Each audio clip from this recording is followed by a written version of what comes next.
Hello friends, எல்லோருக்கும் வணக்கம். நாம் இன்றைக்கி தெரிஞ்சுக்க போகிறது பவர் ஆஃப் காம்பவுண்டிங் எஃபெக்ட் தான். ஏன்னா லாஸ்ட்டாக அப்லோட் பண்ணியிருந்த வீடியோவை பார்த்த சில நண்பர்கள் இது எப்படி நடைமுறைக்கு சாத்தியமாகும் அப்படின்னு கேட்டாங்க. அதனால் இன்னும் கொஞ்சம் ஈஸியாக புரிய வைக்கலான்னு நினச்சேன். அப்படியே நம்ம சேனலை சப்ஸ்கிரைப் பண்ணாதவங்க சப்ஸ்கிரைப் பண்ணுங்கள். லாஸ்ட்டாக வீடியோ பார்க்காதவங்க டிஸ்கிரிப்ஷனில் லிங்க் இருக்குது, ஒரு வாட்டி பார்த்துட்டு வந்துடுங்க. வாங்க இப்போ வீடியோக்குள்ளே போகலாம்.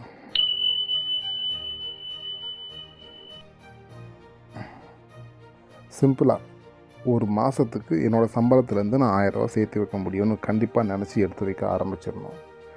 அது வருஷத்துக்கு 12,000 ரூபாயாக மாறி இருக்கும். அதை நம்ம சும்மா கையில் வச்சுட்டு இல்லாமல் யாரோ ஒருத்தருக்கு ஒரு 2% வட்டிக்கு கொடுத்துருக்கலாம்.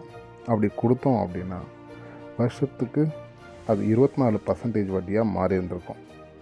அது ரூபாயில் கன்வெர்ட் பண்ணோம் அப்படின்னா மாதத்துக்கு 240 ரூபா, ஒரு வருஷத்துக்கு 2,880 ரூபாயாக மாறி இருக்கும்.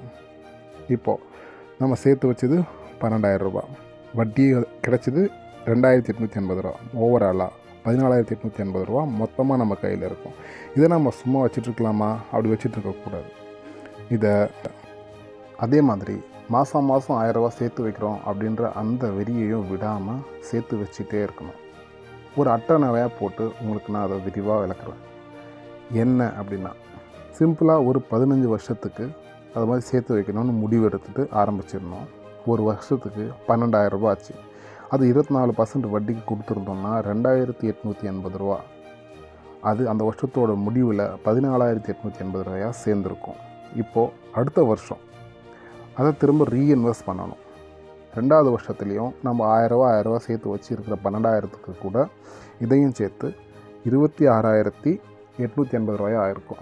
அதை நம்ம வட்டிக்கு ரொட்டேஷன் பண்ணோம் அப்படின்னா அது 6,451 ரூபாயாக இருக்கும். அந்த வருஷம் முடிவில் 33,331 ரூபாயாக இருந்திருக்கும். இதை இப்படியே நம்ம கண்டினியூவாக பண்ணிகிட்டே இருந்தோம் அப்படின்னா 5வது வருஷத்துக்கெல்லாம் 1,20,000 மாறி இருக்கும். அப்படியே கண்டினியூஸாக பண்ணிகிட்டே இருந்தோம்னா 10வது வருஷத்தில் 4,70,000 மாறி இருக்கும். 15வது வருஷத்தில் 15 லட்சமாக மாறி இருக்கும். இதை யாரும் நம்ப மாட்டீங்கன்னு எனக்கு தெரியும், ஆனால் இது உண்மையாக நடக்கும். இதுதான் பவர் ஆஃப் காம்பவுண்டிங் எஃபெக்ட். இப்போது நம்ம வருஷம் சேர்த்து வச்சது 12,000 ரூபா, அதை 15 வருஷத்துக்கு சேர்த்துருந்தோம்னா 1,80,000 ரூபா வந்திருக்கும். ஆனால் நம்மளுக்கு கடைசியாக கிடச்சது 15 லட்சம். இந்த சார்ட்டில் பார்த்தீங்கன்னா ஆரஞ்சு கலரில் ஒரு கோடு நீட்டாக இருக்குது இல்லைங்களா? இதுதான் நம்ம மாதம் செஞ்ச முதலீடு. ஆனால் நமக்கு பவர் ஆஃப் காம்பவுண்டிங் எஃபெக்ட் மூலயமா கிடச்சது 15 லட்ச ரூபா. இப்போது 1,80,000 கழிச்சோம் அப்படின்னா 13,20,000 ரூபா நம்ம கையில் இருக்குது. இதுதான் நம்மளுடைய லாபம்.